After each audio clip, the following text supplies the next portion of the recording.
ជំរាបសួរបងប្អូនថ្ងៃនេះខ្ញុំមានកលឹះបន្តិចបន្តួចពីរបៀបបត់ស្រទាប់ផ្កាឈូកធ្វើពីក្រដាសប្រាក់ខ្មែរយើងនេះណា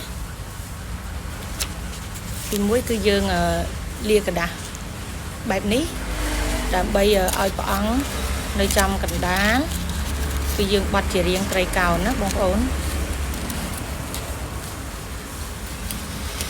ជារាងត្រីកោណណា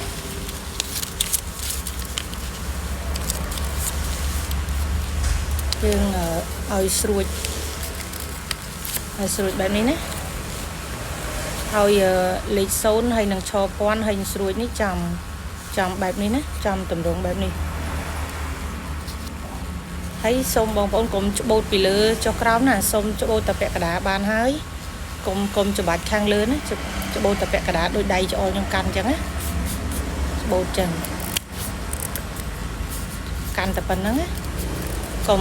កុំច្បាច់លើណាដើម្បីឲ្យឃើញផ្កាឈូកយើងរស់រវើកបែបនេះយើងកុំច្បាច់ខាងលើយើងច្បាច់តែពាក់កណ្ដាលនេះបានហើយច្បូតចេះមករាងត្រីកោណបែបនេះណា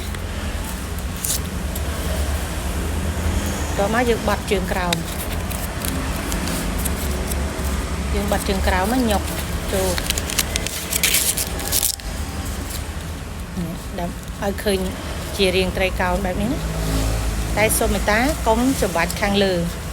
សូមច្បូតតែពាក់កណ្ដាលនេះបានហើយ